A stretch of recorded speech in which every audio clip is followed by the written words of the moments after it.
Assalamualaikum warahmatullahi wabarakatuh. Perkenalkan, nama saya Devona Anandra dengan NIM 22254321003 dari semester 7 pada prodi TRK. Nah, di sini saya akan menjelaskan tentang pentingnya pendekatan tim interdisiplin untuk tugas etika profesi. Nah, yang pertama, pengertian tim interdisiplin. Apa sih tim interdisiplin itu? Tim interdisiplin adalah sebuah kelompok kerja yang beranggotakan individu-individu dengan latar belakang keilmuan yang berbeda. Mereka menggabungkan perspektif, metode, dan keahlian yang bervariasi untuk mencapai tujuan yang sama. Contoh sederhananya adalah kolaborasi antara dokter, perawat, dan ahli teknologi informasi atau IT dalam merancang sistem kesehatan digital. Setiap anggota tim membawa cara pandang yang unik sesuai bidangnya, sehingga solusi yang dihasilkan menjadi lebih komprehensif, menyeluruh, dan mampu menjawab masalah dari berbagai sudut pandang. Yang kedua, ada pentingnya pendekatan interdisiplin. Pendekatan interdisiplin memiliki peran yang sangat penting dalam dunia modern. Pertama, ia memungkinkan integrasi berbagai pengetahuan sehingga masalah yang kompleks dapat diurai dengan lebih baik. Yang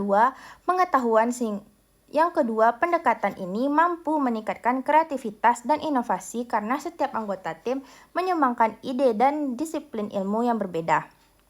Selain itu, kolaborasi ini juga mempercepat penyelesaian masalah karena pembagian tugas menjadi lebih efektif. Dengan memadukan berbagai keterampilan dan keahlian, potensi kesalahan dapat diminimalisir dan hasil akhir yang diperoleh lebih berkualitas. Nah, yang ketiga, ada prinsip-prinsip kerja dalam tim interdisiplin. Ada 3 prinsip utama yang harus dijaga dalam kerja tim interdisiplin.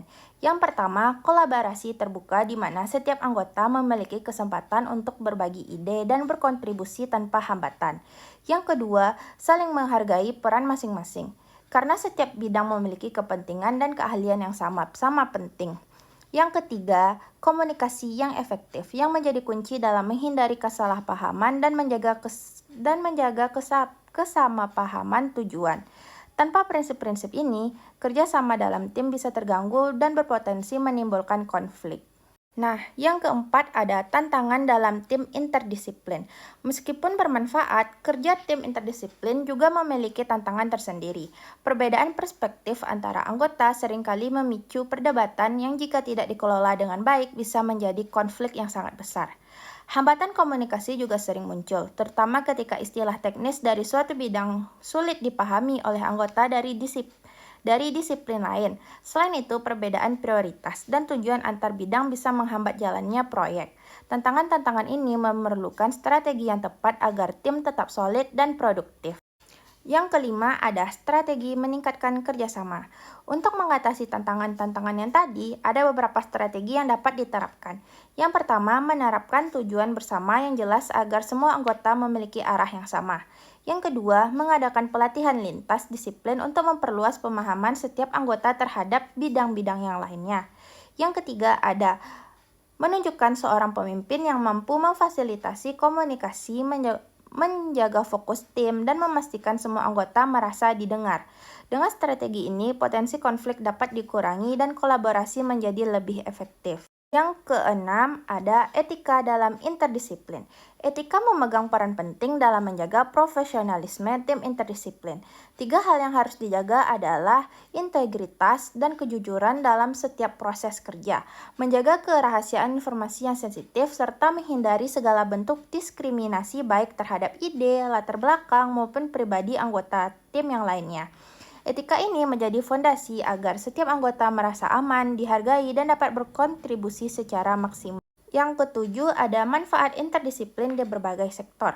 Pendekatan interdisiplin telah memberikan manfaat besar di berbagai sektor. Dalam bidang kesehatan, kolaborasi lintas disiplin menghasilkan layanan terpadu yang lebih cepat dan akurat. Di bidang teknologi, pendekatan ini mendorong inovasi yang lebih cepat karena ide dapat diuji dari berbagai perspektif. Sementara dalam dunia pendidikan, pendekatan interdisiplin menghasilkan pembelajaran yang lebih holistik atau menghubungkan teori dengan praktik di berbagai bidang sekaligus. Nah, yang terakhir nih ada contoh studi kasusnya. Sebagai contoh nyata, kita bisa melihat proyek pertanian cerdas. Dalam proyek ini, ahli teknologi mengembangkan sensor tanah untuk memantau kelembapan dan nutrisi. Ahli pertanian kemudian menggunakan data tersebut untuk menentukan metode tanam yang tepat. Sementara itu, ahli lingkungan memastikan bahwa seluruh proses dilakukan secara berkelanjutan tanpa merusak ekosistem. Kolaborasi seperti ini menunjukkan bagaimana berbagai disiplin ilmu dapat bersatu untuk menciptakan solusi yang inovatif dan bermanfaat bagi masyarakat. Nah, demikianlah pembahasan kita kali ini dari mulai mengenal konsep, pembahasan detail pada bagian setiap bagian, hingga manfaat yang dapat kita rasakan. Semua memiliki tujuan utama, memberikan solusi yang lebih cerdas dan efektif bagi kehidupan kita.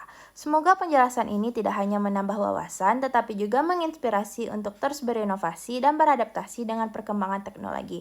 Terima kasih telah menyimak video ini sampai akhir. Sampai jumpa di pembahasan selanjutnya. Bye-bye.